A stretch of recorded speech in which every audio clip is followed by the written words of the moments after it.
Corona एक बार फिर दुनिया के कई देशों में तबाही मचाने लौट आया है। चीन में तमाम कोशिशों के बावजूद भी कोरोना का केस कम नहीं हो रहा। चीन के वुहान से ही कोरोना का पहला केस मिला था, जिसके बाद से आरोप लगते रहे हैं कि चीन से ही कोरोना दुनिया भर में फैला। अब फिर एक बार कोरोना पैर पसार रहा है। चीन के 26 शहरों में लॉकडाउन लगा दिया गया है। इधर भारत में भी कोरोना केस तेजी से बढ़ रहे हैं। ऐसे में सवाल ये कि क्या चीन की तरह फिर से भारत में लॉकडाउन लगेगा? चीन में बढ़ रहे केस से भारत पर क्या असर होगा, आज इसे समझेंगे। सबसे पहले अगर चीन की बात करते हैं तो चीन हमेशा से ही जीरो कोविड पॉलिसी को अपनाता रहा है।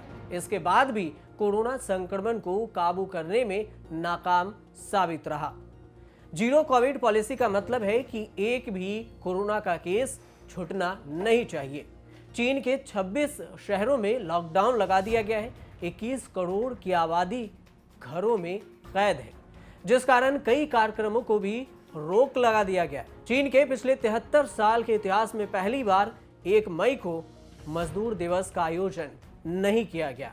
मास टेस्टिंग के लिए लोगों को घर से निकलने की छूट दी गई थी, जिसके बाद सोशल मीडिया पर शंघाई के लोग सैर करते हुए भी नजर आए।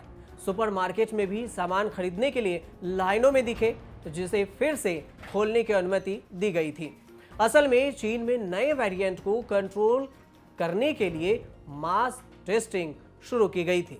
आर्थिक राजधानी शंघाई में भी सख्त लॉकडाउन लगा दिया गया है और राजनीतिक बीजिंग में कोरोना के मामले में कमी नहीं आने के बावजूद चीन के राष्ट्रपति शी जिनपिंग इस मुद्दे पर चुप्पी साधे हुए हैं।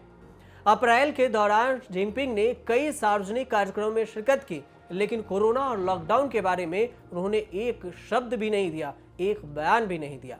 चीन के कई शहरों में लॉकडाउन के कारण लोगों को खाने पीने की चीजों की सप्लाई के लिए मोहताज होना पड़ रहा है।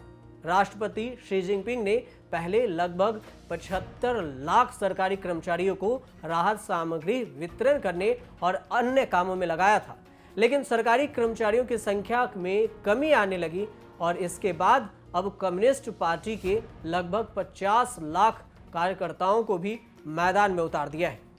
2.5 करोड़ से भी ज्यादा आबादी वाले शंघाई में अब सिर्फ टेलीविजन पर ही संबोधित किया जाता है। वो भी कभी कभी टेलीविजन पर संबोधन नहीं होता अगर शी जिनपिंग कभी बोलते हैं तो। 26 शहरों में लॉकडाउन के कारण चीन की 22% जीडीपी पर असर पड़ रहा है। चीन के झिंजियांग, जिलिन, शंघाई, बीजिंग समेत 8 प्रांतों में लगभग 2 महीने से स्कूल बंद है। यहाँ ओमिक्रॉन वायरस के कारण संक्रमण के केस कम नहीं हो रहे। जिनपिंग सरकार ने जिन प्रांतों में स्कूल में पढ़ने वाले प्राइमरी के बच्चों को कोरोना वायरस टेस्टिंग के आदेश दिए हैं। बच्चों को घरों से लाकर जांच की जा रही है।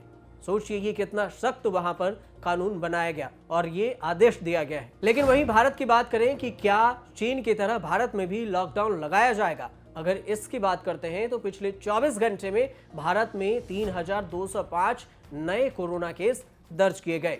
इसके साथ संक्रमित मरीजों की संख्या 4,30,88,118 हो गई है, जिसके बाद देश भर में कोरोना की वजह से कुल मौतों की संख्या 5,23,920 हो गई है। केंद्रीय स्वास्थ्य मंत्रालय के आंकड़ों के मुताबिक एक्टिव मामलों की संख्या 19,509 पर अभी टिकी हुई है। अगर रोजाना पॉजिटिविटी की बात करें तो यह दर 0.98% है, जबकि साप्ताहिक पॉजिटिविटी रेट 0.76% दर्ज की गई है। स्वास्थ्य मंत्रालय के मुताबिक देश में टीकाकरण अभियान के तहत अब तक कुल 189 करोड़ 48 लाख वैक्सीन की खुराक लोगों को दी जा चुकी है। वहीं एक्सी वेरिएंट की भी पुष्टि हो गई है कि अब भारत में एक्सी वेरिएंट के भी केस मौजूद है। दिल्ली, यूपी, हरियाणा, केरल समेत 10 राज्यों में कोरोना केस में बढ़ोतरी देखी जा रही है। सबसे ज्यादा केस दिल्ली में दर्ज किए जा रहे हैं। ऐसे में सवाल ये कि क्या भारत में भी चीन की तरह लॉकडाउन लगेगा? तो इसको समझने के लिए आप ये जान लीजिए कि वर्ल्ड हेल्थ ऑर्गेनाइजेशन यानी WHO पहले ही चेतावनी दे चुकी है कि अगर भारत में ओमिक्रॉन वेरिएंट BA.2 के मामले बढ़ जाते हैं, इस वेरिएंट में मूल ओमिक्रॉन यानी जो ओरिजिनल ओमिक्रॉन है उसके तेजी से बढ़ते हैं तो इससे यह बहुत ही खतरा साबित हो सकता है। एक्सपर्ट का कहना है कि अगर कोरोना प्रोटोकॉल में लापरवाही की गई, जैसे कि लोग अभी कर रहे हैं कि मास्क न लगाना, सोशल डिस्टेंसिंग का पालन न करना, तो जून में कोरोना की चौथी लहर जरूर आएगी। अगर कोरोना की चौथी लहर आती है तो केस आउट ऑफ कंट्रोल होते हैं तो लॉकडाउन की नौबत भी आ सकती है। हालांकि अभी तक इस बात की पुष्टि नहीं हुई है, लेकिन आशंका जरूर जताई जा सकती है। सरकार चौथी लहर से निपटने के लिए सभी राज्यों के सीएम यानी मुख्यमंत्रियों के साथ बैठक भी कर चुकी है। हाल ही में प्रधानमंत्री नरेंद्र मोदी ने मुख्यमंत्रियों के साथ बैठक भी की थी कि कोरोना की चौथी लहर से निपटने के लिए हमें क्या करना चाहिए और जितना सख्त कदम हो वो उठाना जरूरी समझा था। तो इसलिए कोरोना से बचने के लिए और भारत में लॉकडाउन न लगे, इसके लिए आपको भी सावधान रहने की बेहद जरूरी है। अगर आप वैक्सीन नहीं लिए तो वैक्सीन लगाएं, बूस्टर डोज लगवाएं और इन सब के बीच सोशल डिस्टेंसिंग, कोरोना प्रोटोकॉल का पालन जरूर करें। आप देखते रहिए न्यूज़ तक।